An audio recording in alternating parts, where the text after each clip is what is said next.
Hey guys, it's Extreme 3D, and today I'm going to show you the finished product for this cool little fan that I made for my golf stroller pusher thing, whatever you want to call it.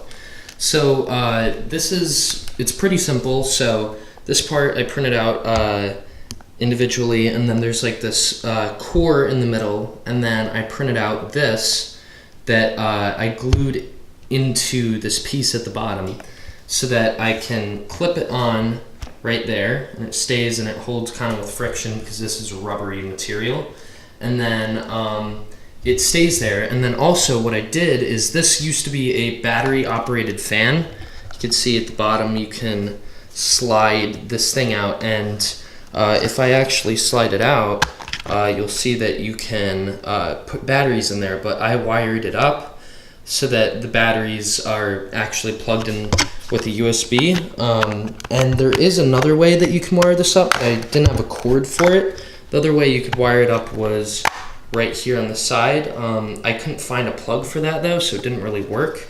So what I ended up using was this old USB connector that can plug into a battery bank, and it works really well. So it also has a switch on it, so that's pretty cool. And then it just slides on like that. So that was the first part I had to do.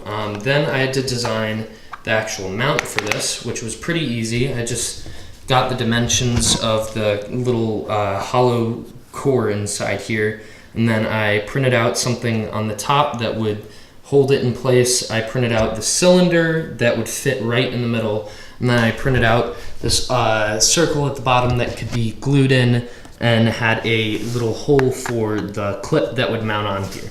I think the fit is pretty darn good, and it sits on there pretty nicely. And then I have this little pocket here, so I was like, oh, I can just put a battery bank in here to power it, and then when I'm walking I'll have a fan. So I have this Mophie in here for now. It doesn't have a switch on it, but that's why I have the switch here. So if I press that, then it will go on, and it feels really nice. And there also is a switch right here, so if I don't even really need that switch on the USB, because I have one right here.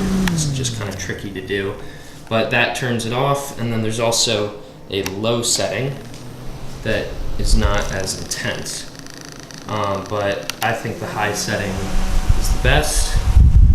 And then I can turn it off. And then also, last summer, or maybe 2 summers ago, I forgot when it was, I created this 3D printed battery bank that uses a 9-volt battery.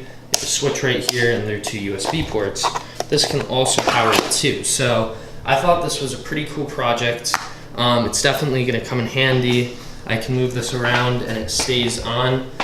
And it's just really cool. I'm very happy with the outcome.